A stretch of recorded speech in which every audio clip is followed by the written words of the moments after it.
Hey guys, Ray from BougeRV and Boat. So I'm back with another video on our off-grid system for our boat for this year.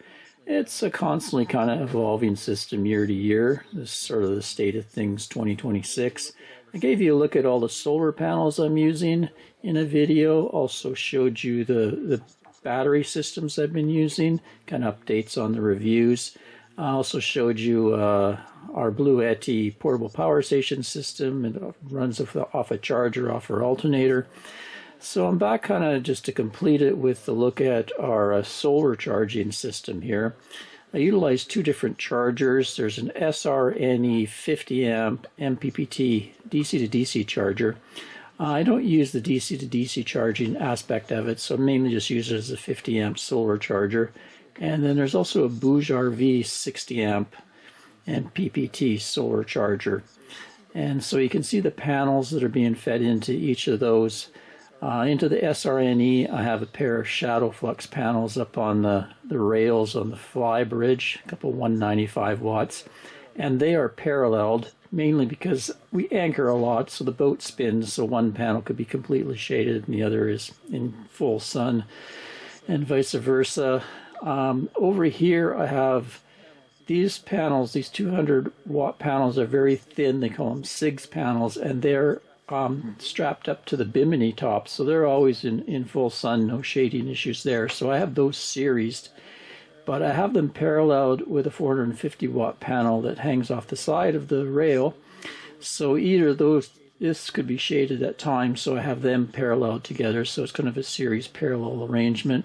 Ends up to be about a 40 to 45 volt input. Over here it's around 30-ish volts into this controller.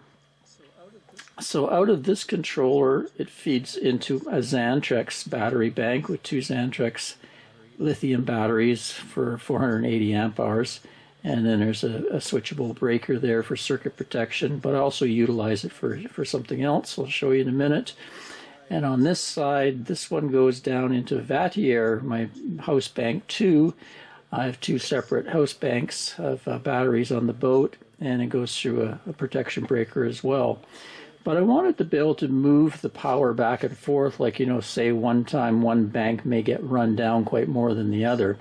So normally they would be feeding each of these batteries, but by utilizing this one or two or both combined switch, I can move stuff around.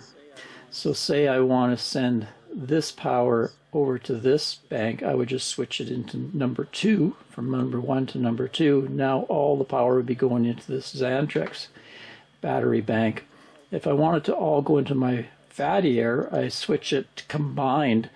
But when I do that, I have to open this so that I don't combine the batteries. So I open this switch here, and then I put this in 1-2 position.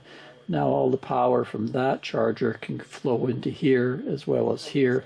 And of course I could switch it off as well if I want to just turn the solar charging off.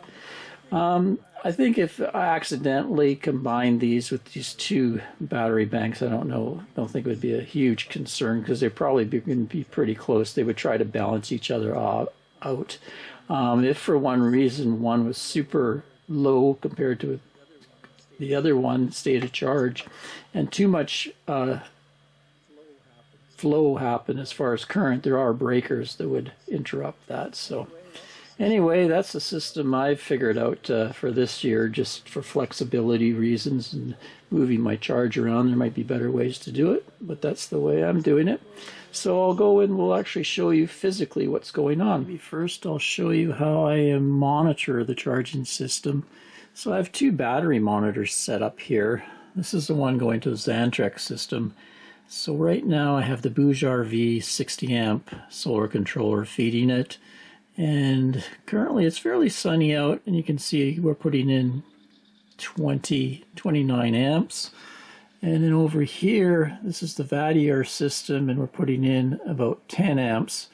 We're also using some on the boat. So, but this gives me a quick idea how my charging is going. And also it has an app for each controller. So I use one called Solar app, and it's able to use both those brands of controllers. I think SRNE is probably making the BougeRV controller, and this app seems to do a good job of looking at it. So I have my solar charger here. That's the BougeRV one, and then DC to DC charger is the SRNE one. So first we'll look at this one, which is running the panels on the Bimini, the BougeRV CIGS panels, and also running the big Zoop W 450 watt panel. So you can see here the voltage is right around 40 volts and 38 volts right now, and the current coming off the panels is 15 amps, and we're getting about 580 watts of power. That translates into 13.8 volts and 40 amps of charging off of that controller. There's also a load there that is running a set of dash cams in here just for security. I used the load terminal off that controller. And let's go look at the other controller here. DC to DC charger, SRNE one. And it's being fed by a pair of Shadow Flux panels, 195 watt panels. And right now you can see the voltage is around 30 volts. Current is around 6 amps for 181 watts of power. They're probably shaded quite badly right now, otherwise they would be getting more than that. I can go into my history and see, you know, how it's been working over the course of days. If I go into list mode here, it's easy to see. So you can see on this day right here, we had pretty good sun. 380 watts was the peak and 27.5 amps. Let's just go and check that other controller, see what it maxed out at on that day. Looked like a pretty good clear sunny day. There we go to history, and yeah, that day 711 watts, 49 amps coming in, so that was a pretty good day. But I can go back and read the history. We've had a lot of kind of cloudy days lately. It's only just starting to get some nice sunny days. Anyway, let's go look at the physical hardware. First, I'll give you a look at where I have the BougeRV 60 amp controller. So this is a hanging locker in our boat, and it also has the kind of electrical room. On the back wall here, I've mounted the controller. This is the solar cables coming down into the controller, then out of the controller, cables go down. Negative goes through a hole here, and positive through here, down to where the batteries are. Let's pop this off. And you can also see there's a load. This one has a load terminals here, so for the load, I'm using it to power some dash cams that I have for security. I have a forward-facing camera at the front of the boat side and also the interior. So that's able to keep those powered up using the load terminals. This is a Sunflow 60 amp MPPT solar charge controller. A nice little display on it. I've done a review in the past. I had this in the RV for a couple seasons and it worked very well. For on the roof of the RV, I had 940 watts of solar panels and it handled them no problem. Doesn't really overheat or anything. I don't need a fan for it. Quite efficient. Right now you can see this is kind of typical. It's putting in about 38 amps. Got a fairly nice sunny day right now. So works well. Let's go down and show you where it's connected to the Xantrex batteries. So underneath that cabinet, the bottom I showed you in a previous video, I've mounted my Xantrex batteries and an inverter. But here's where the solar comes down into this switchable breaker, goes through into that battery bank.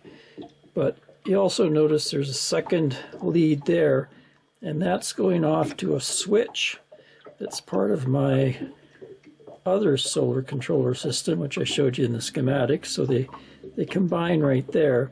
So I can turn this switch off and redirect the power from that BougeRV controller over to my other battery bank.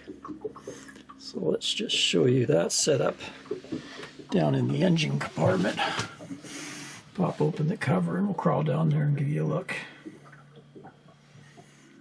Okay, so this side's a little more complexity. You can see here we have an SRNE. This is a 50 amp MPPT solar controller. It's also a DC to DC charger. It's kind of a combo unit.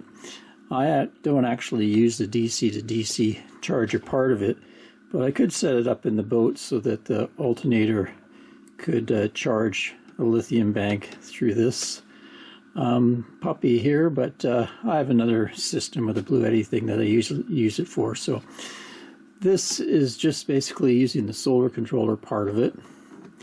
And so there's the other set of panels that come down here, the ones that are on the main bridge, a couple Shadow Flux panels come down, and then it comes out of there, and I've set up a switch here. See right there. So this is coming from my Xantrex battery system over there. So like I say, I could open that breaker there, and then by combining this switch, so one or two switch, or combine 1-2, I can send all the power into the battery bank over here, which is my Vatrer battery bank. Or I can switch this and send all the power into my Xantrex bank. So utilizing this switch, I can go either way, or I can turn it completely off. The only thing I have to watch is I have to make sure I open that breaker that I showed you before. If I leave that closed, it could end up combining the two battery banks together, which probably wouldn't be the end of the world. They'd probably balance out unless they were vastly different charge states. And it is all, I have breakers and fuses just in case, but I kind of usually I have it set up that this is charging my Vatrer battery bank, and then the BougeRV 60 amp controller is charging my Xantrex battery bank, but gives me a bunch of flexibility. Another thing I've done for this one is, because we're located in the engine room here, and when we're underway it can get fairly warm down here. So I've installed a fan underneath of it, and that fan is hooked up to an automatic temperature. There's a probe right up here, and when that gets hot enough, then it'll turn on the fan automatically down here. So that helps keep this controller cool. Or it can go into manual mode too. Let's see, there's a fan down there, and that pushes air through the controller. But I just usually leave it on automatic temperature. A little pickup up here. As soon as it gets too hot up here, it automatically turns the fan on down here. So that's what you're seeing, this wiring here bundled together. And then this, when it goes out of here over to here, comes back up and down into my, underneath this box is my battery, and it goes through a breaker down here, because this circuit is also supplying a small DC terminal here. Coming off it is the solar controller, but I also have the fan, and I also have a carbon monoxide smoke detector being powered through there, and we also have the toilet macerator comes off of here. So just a little terminal strip that's being run off this battery. Anyway, that's sort of the state of things 2026. Like I say, it's always changing. Every year I kind of modify things and try to clean things up and simplify them a little bit more, but also keep things very flexible so I can be shuffling around my charging power. Until next time, Ray from BougeRV and Boat, Any questions, just leave them in the comments. Cheers, guys.